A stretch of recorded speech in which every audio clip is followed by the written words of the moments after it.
Je čas práce a čas sviatku. Od nepamäti slávil človek sviatočnú chvíľu obradom a hrou, aby si ju skrášlil.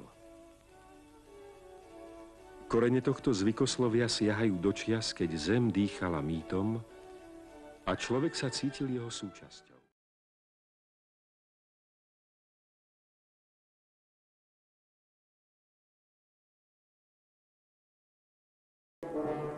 Tria králi, prišli sme k vám, šťastia, zdravia vinšovať vám. Šťastia, zdravia, mnoho leta, my sme prišli k vám zďaleka.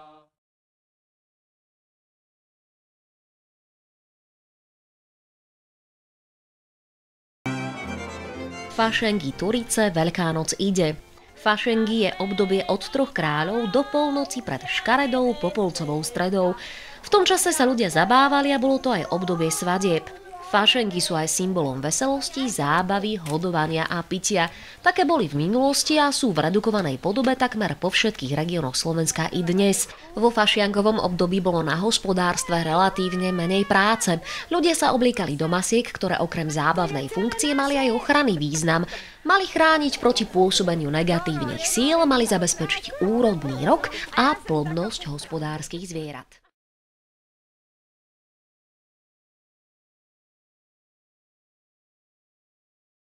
Veľká noc je jedným z najstarších dodnes uznávaných sviatkov vôbec a siaha do predkresťanských čias, ešte pred život Krista.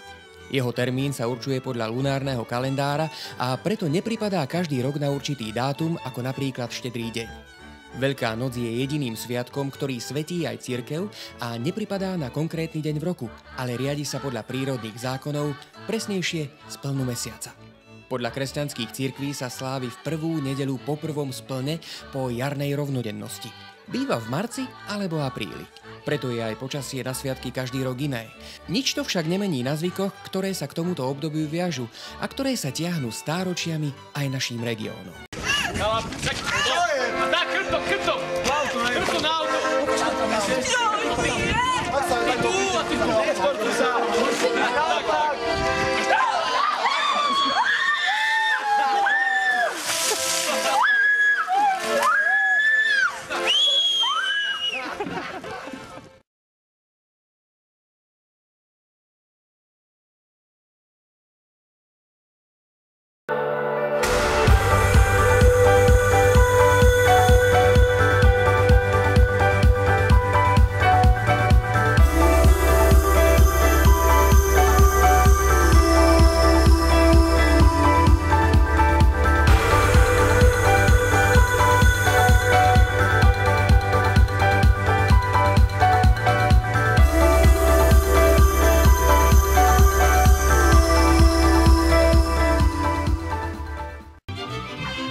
Bola tam reťaz okolo stola, aby sa rodina držala pokope.